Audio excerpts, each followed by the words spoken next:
Selamat malam, selamat datang para penonton. Mana suaranya? Au! Ubur-ubur ikan lele. Arsenal lolos semifinal Itulah trending hari ini. Apakah The Gunners akan menjuarai Liga Champions Eropa musim ini? Ya, nggak tahu saya.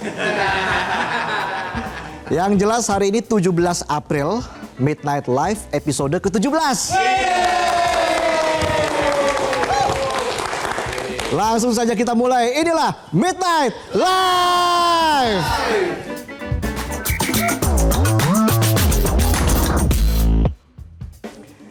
Di tanggal 17 ini episode juga 17. Angkanya cantik, beritanya tetap menggelitik. Uye. Kita langsung saja ke berita yang pertama. Di Republik ini rakyat kadang lapar bukan karena kekurangan makan, tapi kebanyakan menelan omongan.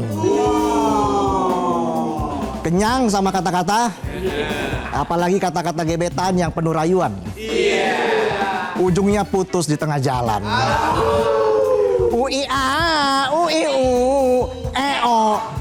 Contohnya, dapur makan bergizi gratis alias MBG di Kalibata baru 2 bulan nyala, udah mati gak ya? Bukan karena kehabisan bahan, tapi karena dananya sempat ditahan. Untungnya hari ini dapurnya sudah kembali buka, bukan karena sudah terima pembayaran, tapi pakai dana pribadi sebagian. Sebelumnya diberitakan bahwa sejak akhir Maret, dapur MBG Kalibata stop beroperasi, bukan karena kehabisan nasi, tapi karena rugi. Tidak tanggung-tanggung ruginya hampir 1 M. 1 miliar ya.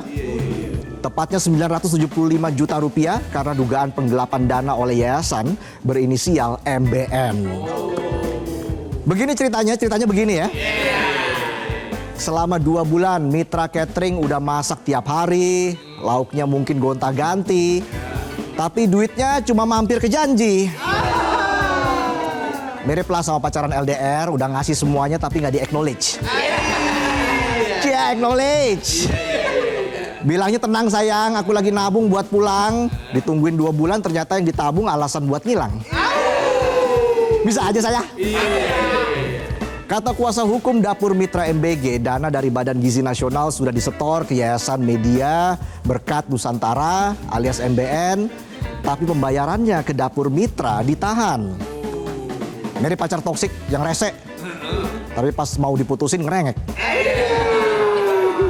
Situ pacar apa Nobita, tiap episode minta tolong Doraemon, episode berikutnya bandel lagi, Nobita omon-omon. Sekali lagi dong. Akhirnya kasus ini berujung laporan ke polisi dan saat diselidiki ditemukan bukti kwitansi. Sebelumnya merespon polemik tersebut, Kepala BGN bilang, itu sepenuhnya masalah internal, tidak ada hubungannya dengan Badan Gizi. Masalah internal antar mitra, betul. Tapi Pak, kalau masalah internal ini berpotensi bikin anak-anak sekolah nggak dapat makan, artinya ada skema yang perlu pembenahan ya.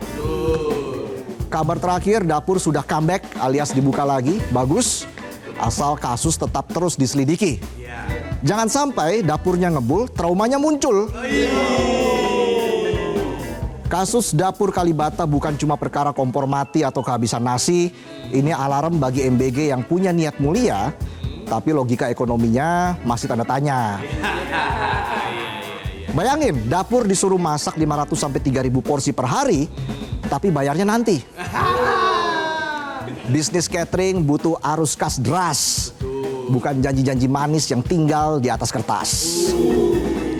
Beli bahan tiap pagi, terus bayar pegawai, belum lagi distribusi yang harus presisi.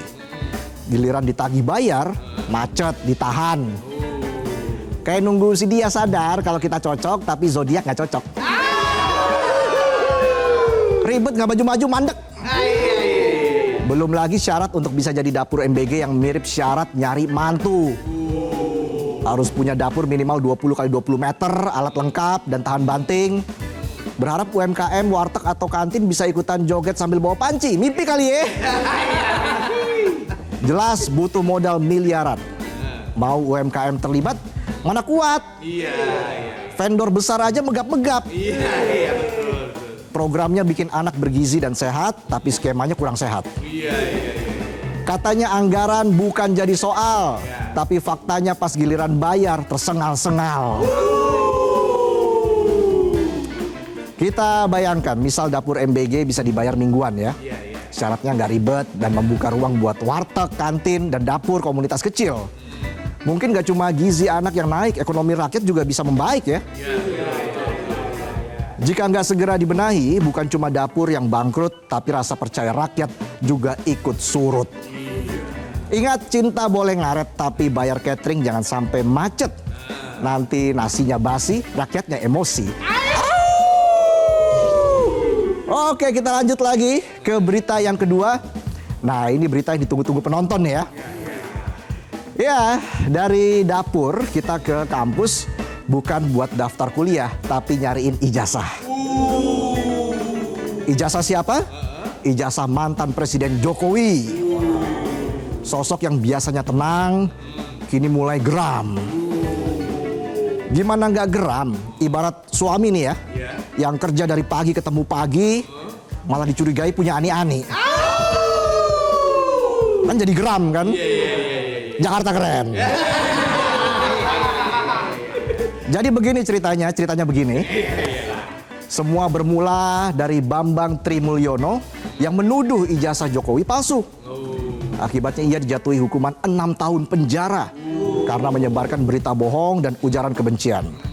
Tapi belakangan netizen bilang kalau nggak palsu kenapa nggak dibuka aja Pak. Akhirnya Rabu kemarin Pak Jokowi menunjukkan ijazah SD sampai sarjana kehutanan di hadapan awak media. Tapi ada syaratnya, jangan difoto, jangan divideoin. Setelah ijazahnya dipelototin awak media, Pak Jokowi juga dicecar soal kacamata di foto ijazah. Soalnya dari zaman nyalon wali kota sampai duduk manis di istana, nggak pernah tuh ada jejak kacamata nangkring di wajah beliau. Jawaban beliau santai, Pak Jokowi cerita kalau kacamatanya udah pecah, minus kecil jadi nggak usah dipakai lagi. Terus ditambah bonus cerita keluarga tentang dua anaknya Gibran dan Kaisang yang dulu juga berkacamata tapi sekarang udah lasik. Jawaban seorang family man yang visioner banget ya. Nggak cuma klarifikasi ijazah tapi cerita soal orang-orang di rumah. Kalau kata Pak Mahfud MD, UGM nggak usah ikut ribet soal ijazah Jokowi, kan UGM bukan yang memalsukan. Tapi yang bikin ngelus dada sambil nyari minyak angin. Faktor usia. Pak Mahfud juga bilang, andai saja ijazah Jokowi palsu, keputusan dia sebagai presiden tetap sah. Come on. Tapi kalau dipikir-pikir boleh juga pemikiran Pak Mahfud. Kan Pak Mahfud pernah jadi anak buah Pak Jokowi. Sementara itu pihak UGM bilang data Jokowi ada, arsip lengkap, tidak ada pemalsuan. Ijazah ada, data lengkap, tapi kenapa nggak ditunjukin aja? Biar nggak bikin orang curiga. Perkara ijazah satu orang bikin perdebatan panjang. Ngalahin misteri harta karun Paman Gober. Bisa aja saya. Menanggapi desakan yang datang bertubi-tubi terkait keaslian ijazahnya Pak Jokowi pun akhirnya angkat suara. Ijazah saya asli. Kalau diminta hakim, saya tunjukkan. Ya mudah-mudahan ini bentuk kepercayaan Pak Jokowi terhadap lembaga peradilan. Masalahnya mafia peradilan lagi on fire. Jakarta keren. Kalau rakyat diminta bawa ijazah pas daftar kerja, tapi kalau presiden ditanya ijazah pas sudah jadi mantan. Udah kayak orang gagal move on. Putusnya udah lama, tagihan 21 masih jadi pembahasan. Kita lanjut ke berita yang berikutnya. Dari mantan presiden, kita ke mantan yang lain. Mantan pimpinan KPK. Bicara soal mantan, ada yang bilang mantan itu tempatnya dua. Kalau nggak nempel di kenangan, ya jadi bahan gibahan. Bisa aja saya. Lagi-lagi plot twist di negeri ini, mantan justru pede minta balikan. Kali ini Nurul Gufron, mantan wakil ketua KPK yang pernah melanggar etik, malah sekarang lolos seleksi administrasi jadi calon hakim agung. Ini serius apa cuma konten ya? Punya catatan etik, tapi nekat ikut seleksi hakim agung. Pak Gufron beralasan dia merasa terpanggil. Pelanggar etik dan terpanggil, ini 3 kata unik ya. Karena dulu juga terpanggil ikut seleksi pimpinan KPK, udah jadi menjabat di KPK, masih terpanggil ikut campur mutasi pejabat di Kementerian Pertanian. Ujungnya dipanggil Dewan Pengawas KPK. Gak cuma terpanggil, Pak Gufron menambahkan bahwa dirinya punya kapasitas. Kami nggak ragu soal kemampuan Bapak. Tapi sayangnya kapasitas etik Bapak dipertanyakan banyak pihak. Kayak motor metik yang mesinnya ngelitik. Berisik tapi nggak ada yang lirik. Bahkan KPK lembaga tempatnya dulu mengabdi udah kasih kode keras. Pilih yang integritasnya jelas. Bekas tempat kerja udah trust isu. Tapi KY justru buka pintu. Come on. Kalau pelanggar etik bisa daftar jadi hakim agung, pecinta gorengan bisa daftar jadi menteri kesehatan. Iya nggak? Mantan penyidik KPK Yudi Purnomo lebih tegas lagi. Ia minta KY coret Nurul Gufron. Yudi bilang track record itu penting, tapi kalau untuk Pak Gufron mending gak usah dicek daripada kaget. Ini track record apa surat tilang? Banyak banget pelanggarannya. Bisa aja saya. Jelas ini persoalan serius karena begitu standar etika diabaikan, kepercayaan publik langsung berantakan. Udah kayak pasar saham, kena dampak tarif Trump, merah semua dan tenggelam. Yang bikin kita geleng-geleng, jabatan hakim agung itu simbol etika tertinggi di peradilan. Tapi yang daftar malah yang pernah bikin pelanggaran. Kalau terus begini bisa jadi yang ngutil di minimarket bisa ngelamar jadi menteri perdagangan. Panggung hukum di negara ini udah cukup banyak drama. Kita nggak butuh lagi aktor lama yang sudah ketebak endingnya. Suka main belakang. Maksudnya main urusan di belakang layar. Ngeres aja penonton. Pak Gufron jangan salah paham. Ini bukan soal benci. Tapi soal akal sehat. Jabatan tinggi itu bukan cuma soal kapasitas, tapi integritas. Kalau cuma modal pernah di atas, saya juga pernah. Di atas genteng. Ngeres aja penonton. Victor itu loh. Pikiran kotor. Negara ini bukan tempat rekrutmen alumni pelanggaran. Kalau mau jadi hakim agung, pastikan dulu yang agung itu bukan cuma gelarnya, tapi juga akhlaknya. Kita lanjut lagi ke berita yang keempat. Masih soal etika yang juga jadi PR anggota Dewan Perwakilan Rakyat Daerah atau DPRD. Di mana masih ada sejumlah anggota dewan yang makin tinggi jabatannya, makin rebah etikanya. Kali ini kita mau bahas anggota DPRD Sumut yang belakangan bikin pesawat Wings Air turbulensi. Bukan karena nabrak awan, tapi karena emosi ibu dewan yang tidak tertahan. Di saat semua orang naik pesawat, siapin boarding pass, ibu dewan yang terhormat justru siapin boarding emosi. Gak cuma itu, yang dibawa juga bukan koper biasa, tapi koper berisi ego, arogansi, dan jurus tangan maut ala Mortal Kombat. Finish him! Namanya Ibu Megawati Zebua, anggota DPRD Sumut yang viral karena diduga mencekik pramugari Wings Air. Katanya sih cuma gara-gara koper si ibu nggak diletakin sesuai harapan. Bu, itu cuma koper, bukan mantan. Kalau nggak sesuai ekspektasi, nggak perlu emosi. Aduh, mantan lagi nih di pikiran kita ya. Susah emang hidup dalam bayang-bayang mantan. Bisa aja saya. Mungkin karena si ibu sudah tertutup awan emosi. Alhasil pramugari yang bantu naruh koper malah dapat bonus dorongan dan jepitan leher gratis. Come on, itu di pesawat bukan ring UFC. Naik pesawat first class biar kelihatan berkelas. Nyatanya aksinya beringas, citranya turun kelas. Usai videonya viral, si ibu bilang, "Saya cuma dorong kok." Hello? Yang didorong itu leher orang, bukan pintu yang ada tulisan dorong. Udah ada tulisan dorong malah ditarik lagi. Bisa aja saya. Kalau emosi masih sering kumat, jangan naik pesawat. Mending ke minimart cari obat. Bayangin ya, kita milih mereka dapatnya cuma janji-janji surga. Tapi giliran diajak sopan dapatnya amukan. Ini wakil rakyat cuma wakilin kesenangan. Giliran penderitaan dikasih ke rakyat, nggak perlu diwakilin. Dari partainya masih dikaji katanya, apa yang perlu dikaji? Kurang jelas videonya. Lama amat, niat ngasih sanksi apa nungguin mie rebus matang sendiri nih? Kita ini perhatian sama wakil rakyat, tapi kita jarang banget diperhatiin. Jangankan setahun sekali, sekali dalam 5 tahun aja cuma ngasih janji-janji yang curhat sambil pura-pura nampung aspirasi. Bonus dapat beras, minyak, tapi kalau apes cuma dapat kalender sama stiker. Jadi anggota dewan itu jangan arogan. Ingat, pas kampanye bilang kami dengar derita rakyat. Setelah kepilih, rakyat siapa tuh nggak ada di kontak? Come on. Kalian cuma wakil rakyat yang menjadi tuan. Ya, itulah sajian pembuka kami di Midnight Live. Kami akan kembali dengan informasi dari dunia film. Jadi tetaplah di Midnight Live.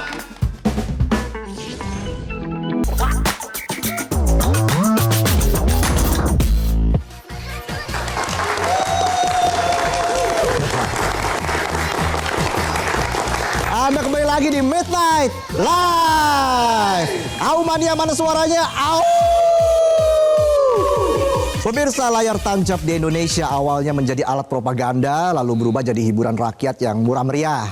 Kini di tengah megahnya ibu kota Jakarta kembali muncul pertunjukan layar tancap yang diinisiasi oleh komunitas operator film atau Opervi di Waduk Lebak Bulus, Jakarta Selatan. Seru banget nih Midnight Friends. Buat yang mau ngedate, ada pasangannya nggak? Modal cuma 20.000. Bisa ajak gebetan nonton film sambil minum es jeruk dan makan roti bakar.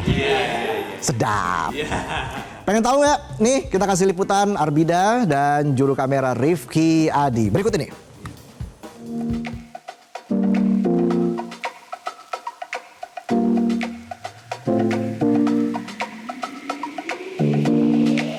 Halo Midnight Friends, Resa dan juga Otok, apa kabar nih? Nah, malam hari ini, Arbida juga lupa bilang nih, au mania. Jangan lupa nonton Midnight Live ya. Nah, malam hari ini Arbida dan Nusmito lagi ada di Waduk Lebak Bulus, di mana malam hari ini ada hiburan rakyat zaman dulu nih alias jadul, yaitu layar tancap nih pemirsa.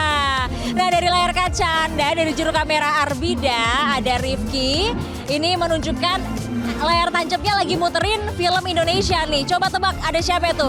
Ada Haji Rhoma Irama. Nah, ini legend banget ya filmnya ya. Nah, saya juga mau ajak pemirsa untuk lihat bahwa di hiburan rakyat layar tancap jadul ini digelar oleh komunitas pecinta film, namanya komunitas operator film Indonesia atau Opervi. Dan malam hari ini di Waduk Lebak Bulus ada 3 layar tancap pemirsa. Dan di sini teman-teman juga bisa cemal-cemil karena banyak banget jajanannya. Nah, tapi sebelum Arbida tunjukin jajanannya apa aja, Arbida penasaran banget nih, Resa dan juga Otok. Gimana sih sebenarnya layar tancap ini digelar? Yuk, langsung aja. Kita bakal tanya sama salah satu anggota dari Opervi dan juga ketua Opervi di depan saya nih. Halo Bapak, selamat malam. Selamat malam, Mbak. Dengan Bapak siapa, Pak? Pak Soleh. Bapak Rudi. Oke, nah pemirsa ini salah satu anggota Opervi, nah ini ketua Opervinya. Bapak mau tanya nih, ini sejak kapan sih Pak layar tancap ini digelar? Nah, sejak dari udah lama sih Mbak sebetulnya. Udah 2 tahun ini kita ngadain begini. Oke, nah kalau malam hari ini nih Pak, apa aja nih Pak yang ditayangin? Tayangin kita ada Bollywood ya, India, Bazi. Kebetulan yang di sini ada film horornya juga ada. Nah, ini film Rhoma Irama yang 16 milinya. Kita ada 35 mili, ada 16 mili. Kita ambil dulu. Nah Pak, ini biasanya kalau ada yang mau nonton gimana Pak? Bayar apa gratis nih Pak? Gratis Mbak, gratis aja kita. Nggak ada dipungut biaya. Kita dari komunitas kita rekan-rekan, kita udah pungutin biaya buat, maksudnya ala kadarnya gitu aja kemarin. Oke, baik. Nah yang terakhir Pak, ini setelah ini bakal diadain di mana aja nih Pak? Mungkin yang ketempatan yang dapat arisan aja Mbak gitu. Misalnya di Rempoa atau di Pamulang, kalau nggak di Pondok Cabe atau Meruyung gitu aja. Kalau misalnya teman-teman Midnight Friends di sana, di luar sana, kalau ada yang pengen nonton, informasinya dari mana? Informasinya mungkin ada Instagram atau FB. Kita FB Overpi. Terus juga PLTI ada di atas kita kan ada PLTI ya, komunitas gitu aja sih. Iya. Siap. Pak Soleh, Pak Rudi, terima kasih untuk waktunya ya Pak ya. Sehat-sehat selalu. Sukses sama Mbak. Ya. Nah, itu tadi Midnight Friends, Reza dan juga Otong. Perbincangan saya dengan Pak Rudi dan juga Pak Soleh soal layar tancap ini. Ini emang seru banget sih. Apalagi kalau misalnya Midnight Friends bawa pacar ya. Waduh, ini makin seru banget sih. Karena nontonnya nggak cuma sendiri tapi berdua. Dan selain itu nih pemirsa, di belakang saya ini udah ada cemilan. Jadi kamu nggak perlu khawatir kalau misalnya lapar dan juga haus, karena di belakang ini tadinya ada banyak banget jajanan nih. Cuma karena habis hujan air mata, Ciela, hujan air mata. Habis hujan deras, ini jadinya pada tutup nih. Sebentar saya batuk. Nah, jadi sisanya ada mozzarella corn dog sama ada roti bakar. Tapi nggak apa-apa. Yang penting dua cemilan ini bisa nemenin Midnight Friends yang mau nonton layar tancap di sini. Jadi biar nggak kelaparan, biar nggak kehausan. Mungkin itu dulu informasi Arbida tentang layar tancap yang ada di Lebak Bulus yang digelar sama komunitas Overpi. Dari Lebak Bulus, Arbida Rusmi, Rifki Adi, Midnight Friends. Bye-bye Midnight Friends, au! Au! Terima kasih Arbida atas informasinya. Dan masih dari dunia film, dari film layar tancap, kita ada informasi dari film layar lebar. Buat kalian yang punya duit lebih dan nyari tempat nonton nyaman di bioskop, ada film baru berjudul Rumah Untuk Ali yang mulai tayang perdana per hari ini. Kita lihat informasinya. Film dengan karakter utama Ali yang diperankan oleh Anantia Kirana menceritakan kisah anak bungsu dari 5 bersaudara yang bertahan dalam perilaku keras keluarganya. Ali harus menerima kekerasan verbal maupun fisik karena dianggap menjadi penyebab kematian ibunya. Film ini juga mengingatkan kepada masyarakat mengenai bahaya perundungan atau bullying. Dalam special screening, Menteri Pemberdayaan Perempuan dan Perlindungan Anak, Atifah Fauzi, memberikan apresiasi film yang menyorot perlindungan pada anak.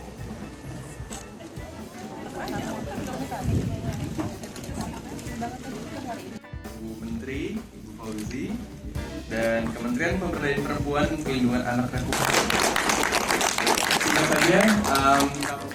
Ya, bicara soal film nggak lepas dari yang namanya Joko Anwar. Seorang sutradara, penulis skenario, editor juga bisa.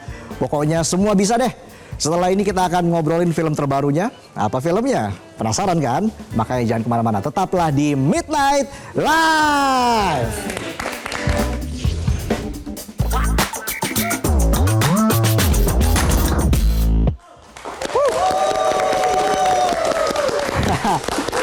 Kembali lagi di Midnight Live. Au mania, mana suaranya? Au! Baik pemirsa, dan di segmen kali ini kita akan menghadirkan. Wis. Ekspresinya mana itu? Siapa ini? Pelukis ya? Sutradara dong. Oh, kirain pelukis. Masa pelukis? Aduh. Ya, kalau- ya. Ambil. Kalau sutradara berarti punya film dong? Punya, ini naskahnya udah saya bikin nih. Oh. Tuh, naskahnya udah saya bikin. Apa filmnya apa? Ini bercerita tentang seorang pemuda yang tidak pernah ingkar dalam membantu teman-temannya lulus sarjana. Apa itu judul filmnya? Janji Joki ini udah saya bikin. Ya. Janji Joni. Nah, ini kan versi saya Janji Joki. Ini film budget murah kok, efisien saya. Efisiensi. Efisiensi. Sutradaranya saya, pemainnya saya, editornya saya, kameramen saya. Semuanya saya pokoknya. Film apa vlog? Ya, kan di YouTube juga tayangnya. Ya udah deh, daripada kita ngobrol ngalur ngidul kayak begini, mending kita undang nih salah satu sutradara terbaik di Indonesia. Wah, siapa itu dia? Siapa dia ya? Ini dia, kita sambut ya, Mas Joko Anwar. Terima kasih. Selamat datang, Terima kasih, Mas Joko terima kasih, Anwar. terima kasih. Terima kasih sudah Terima meluangkan kasih. waktunya di Midnight Terima kasih Live. sudah diundang. Ya, Congrats sekali lagi, hari ini Makasih. rilis Pengepungan di Bukit Duri ya. Kita harapkan filmnya sukses nanti. Iya, amin. Amin. Oke. Kalau lawan dia, Bos, saya ngeri deh. Mending saya cabut aja deh. Enggak, kayaknya lebih convincing dia. Ya udah deh, gue pulang aja deh. Oh jangan, jangan. jangan. Ya. Mau kemana? Nyari modal ke PFN. Mengapa selalu aku yang mengalah? Ya, oke deh. Kita tepuk tangan sekali lagi untuk Mas Joko Anwar. Silakan duduk. Apa kabar? Baik, Mas Reza. Joko Anwar. Apa Luar kabar? biasa. Sehat saya. Aduh, Kenapa? Kok gelisah sih? udah lama banget pengen diundang ke sini. Ah, masa? Setelah gue tonton terus. Ini programnya baru 2 bulan kok. Oke, sekali lagi congrats Mas Joko Anwar. Terima kasih, Reza. Hari ini tanggal 17 April film Pengepungan di Bukit Duri rilis. Banyak yang nggak tahu nih ya, ini fakta menarik. Apa tuh? Mas Joko Anwar ini ternyata lulusan ITB. Jurusannya Aeronautical Engineering. Yes. Ngerti nggak Aeronautical Engineering? Harusnya bikin pesawat tapi bikin film box office. Yeah. Jadi kuliah dulu hanya cari ijazah atau gimana nih? Cari ijazah tapi asli. Ya. Memang ya memang sekarang lagi rame ya, dia nggak asli. Katanya palsu, tapi asli ya. Asli. Hilang tapi. Ya, cek lagi di lemari kalian. Jadi kenapa bisa dari Aeronautical Engineering akhirnya memilih film? Kalau sebagai mata pencarian? aku dulu sebenarnya kepingin masuk sekolah film, tapi ternyata sekolah film itu mahal pada waktu itu ya. Sehingga aku memutuskan untuk masuk ke ITB karena ada ekskul bikin film untuk mahasiswa gitu. Gara-gara ekskul itu masuk ITB? Tapi nggak keterima juga di ekskul itu. Kok bisa? Bodoh kali.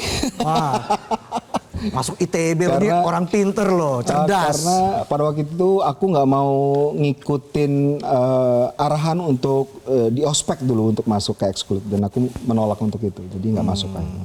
Akhirnya setelah itu, Akhirnya lulus dengan cepat aja. Akhirnya aku melamar ke PH-PH banyak seluruh Indonesia tapi nggak ada kepilih. Akhirnya aku jadi wartawan, ketemu sama orang-orang film dan akhirnya aku berhasil menunjukkan skenario aku ke beberapa orang film gitu dan akhirnya masuk ke dunia film setelah itu. wow. Jadi di momen apa itu akhirnya Mas Joko Anwar memutuskan untuk berkarir di dunia film atau film apa yang membuat Mas Joko Anwar akhirnya seperti ini?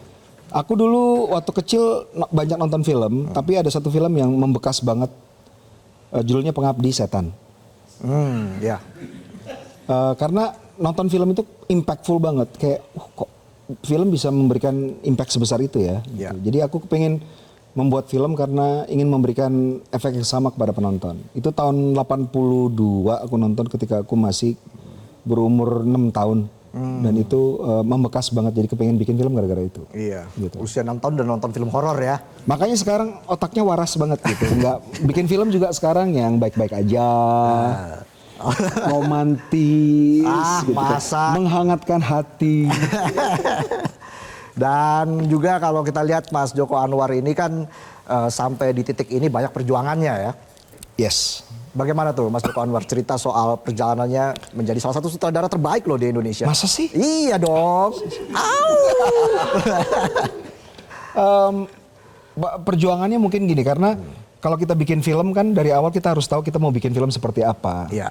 Kalau aku dari awal sudah tahu bahwa aku hanya akan bikin film berasal dari keresahan gitu. Jadi ada yang ingin aku sampaikan tentang apa yang aku rasakan di lingkungan kecil seperti persahabatan, keluarga atau lebih besar lagi di negara gitu. Jadi selalu bikin film berdasarkan respon yang aku rasakan sebagai orang yang tinggal di Indonesia. Jadi mungkin itu kan nggak gampang ya. Kadang-kadang kan pemilik modal ketika di awal karir aku hanya mau membiayai film-film yang lebih aksesibel, lebih komersil. Tapi aku tetap di jalurnya. Memang perjalanan di awal-awal agak sulit, tapi sekarang udah lebih gampang sih. Oke, jadi tetap fokus ya. Fokus. Fokus itu dia, harus fokus. Kalau ya. bikin film nggak fokus, nanti orang nggak bisa ngelihat karena gambarnya buram. Nah iya benar. Harus fokus juga, fisik mental harus fokus. Karena kalau kita dalam berkarir itu kan, ya kita maju tapi jangan menyingkirkan orang lain. Kita terbang tinggi jangan menjatuhkan orang lain. Penting.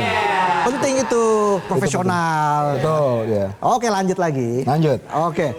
Ya benar kata Mas Joko Anwar, bikin film harus cuan. Tapi ketika itu berbenturan dengan idealisme, Ya. itu gimana tuh? Enggak, kita bisa kok menghasilkan uang dengan punya idealisme.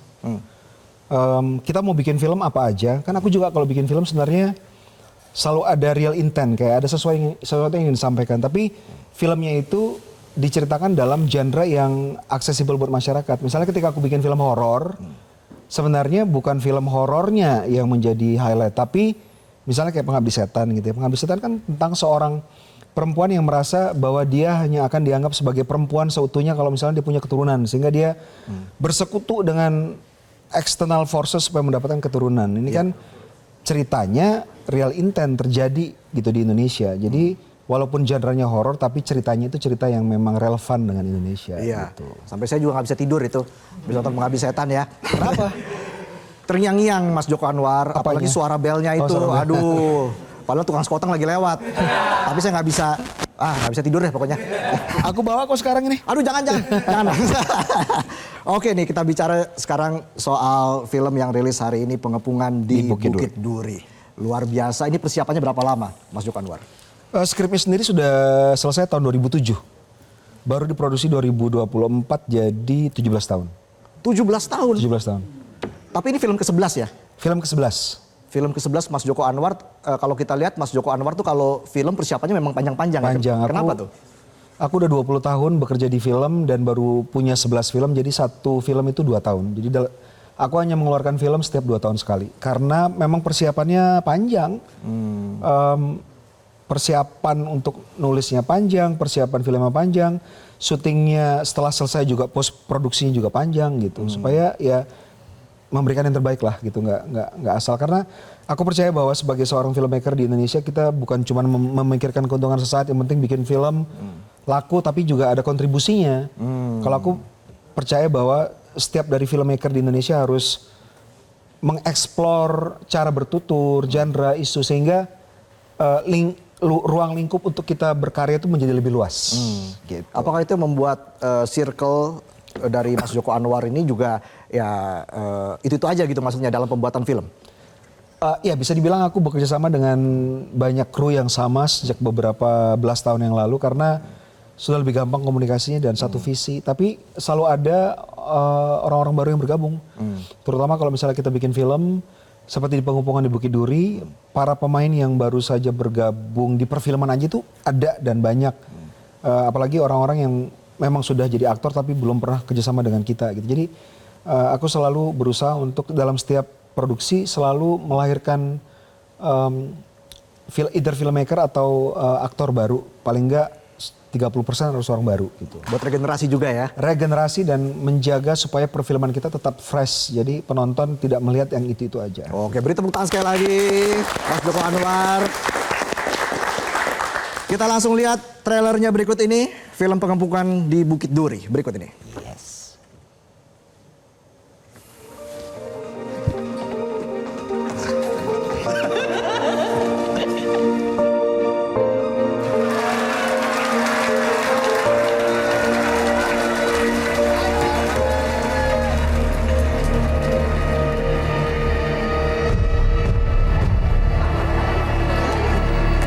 Anak-anak, hari ini sekolah diliburkan.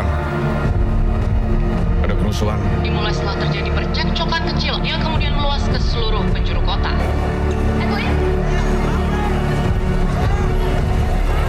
Negara kita itu kayak kaca yang paling tipis. Saudara, seperti yang Anda saksikan, di belakang saat ini keadaannya sangat kacau dan tidak bisa lagi dibicarakan.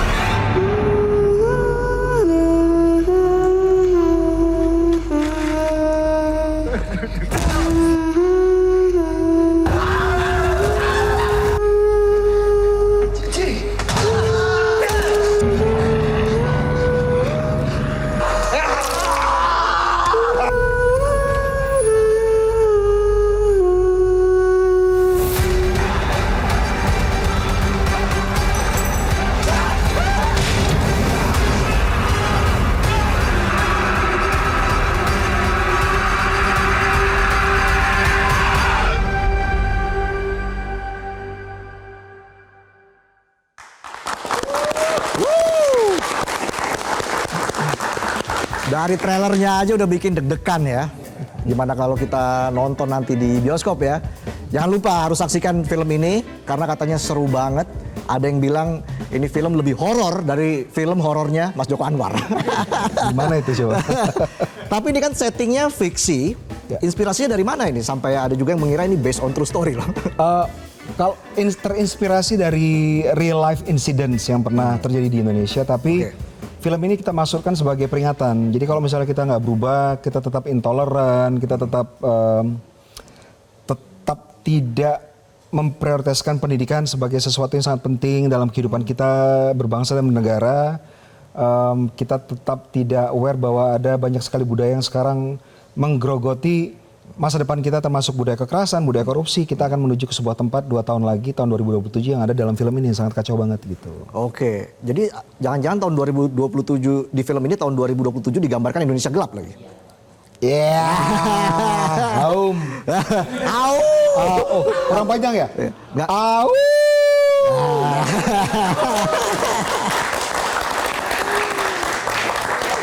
Oke, dari pemilihan casting apa tantangannya?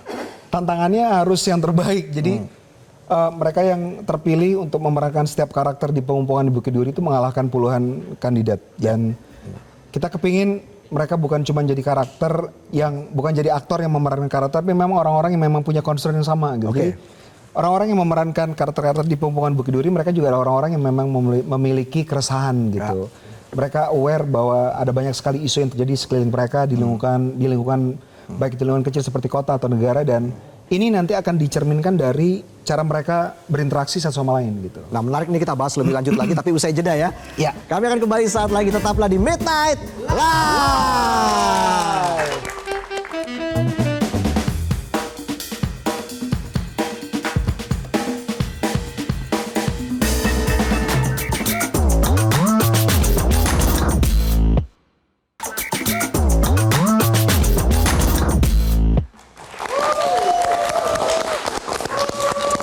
Kembali lagi di Midnight Live. Iya, senang sekali Mas Joko Anwar bisa kembali ke Metro TV. Apalagi sih kaget-kaget dari tadi. Kata aja. Ya, tadi Bu Rasa nanya mulu, netizen juga mau nanya ini. Oh iya. Saya lihat belakang nih. Ada berapa pertanyaan sih? Total ada ratusan, cuman saya ambil 2 aja ya. Jauh banget selisihnya. Ya, Bapak ya. Oke, kita mulai dari yang pertama. Dari @bagasramdan_ramadan25. Ini pertanyaannya cukup unik nih. Apa yang membuat Pak Joko Anwar tidak menggunakan kata action pada saat syuting film? Sebagian. Jadi setiap sutradara itu kan punya approach tertentu untuk bisa mendapatkan acting yang paling organik dari pemain ya. Untuk beberapa adegan, kalau misalnya adegan itu membutuhkan distraksi yang sangat minimal banget, misalnya adegan yang sangat penuh emosional, itu gue nggak pakai action supaya ada ruang buat pemain untuk bisa merasakannya bahwa ini adalah realita gitu. Jadi gue akan langsung kasih kode ke sinematografer gue dengan kata sandi, dan dia akan langsung rolling merekam. Demikian juga dengan perekam suara, dan gue hanya akan bilang whenever you ready silahkan. Gitu. Jadi Udah tahu semua itu ya pemain. Udah tahu semua. Sandi khusus nih ya, bukan Sandi Morse ya. Lama ya. Pertanyaan kedua. Yang kedua ada dari @dikala Anda menonton TV, Bang Jokan. Kalau boleh saya tanya nih ya, apakah Bang Jokan tertarik buat bikin film yang menggambarkan dunia perpolitikan Indonesia? Udah pernah, tapi gue lebih tertarik untuk menggambarkan dampaknya ke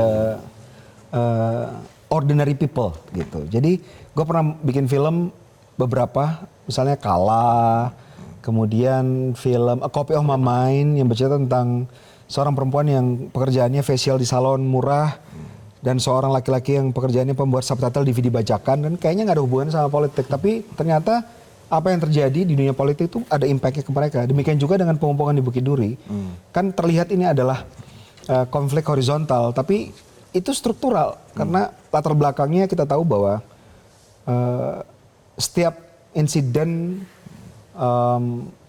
konflik horizontal itu adalah akibat dari memang ini terasa dibiarkan atau malah dirawat gitu. Jadi impactnya ke orang biasa.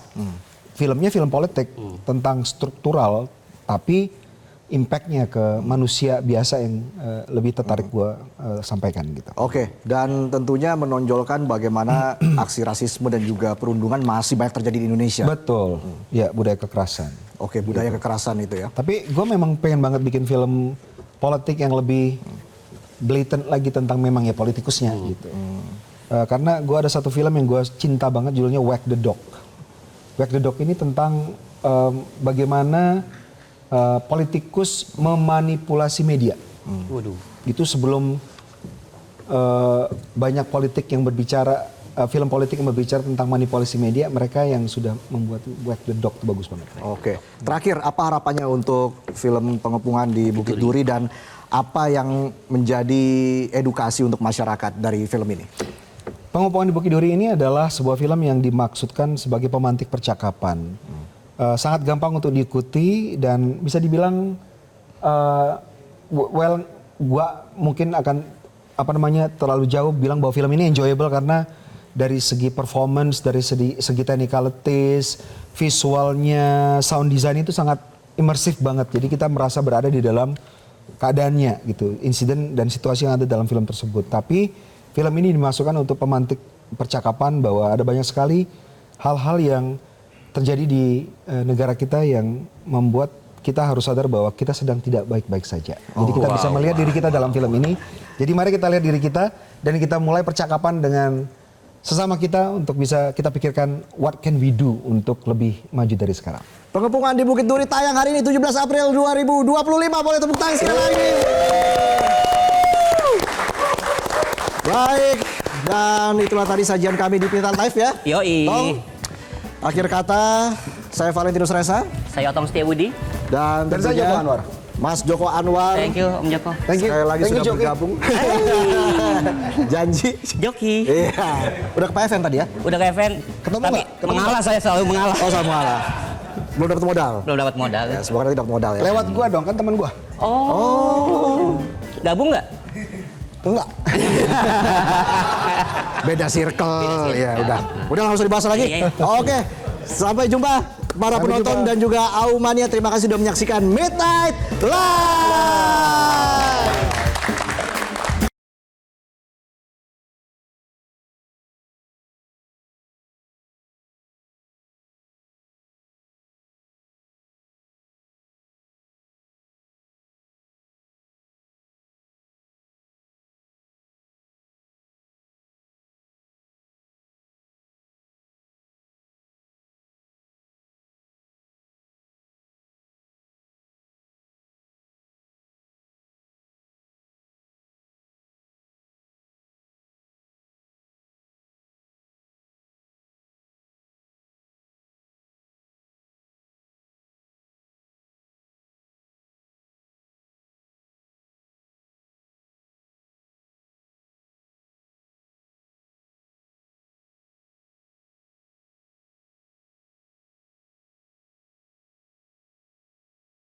Jelajahi cara baru mendapatkan informasi. Download Metro TV Extend sekarang.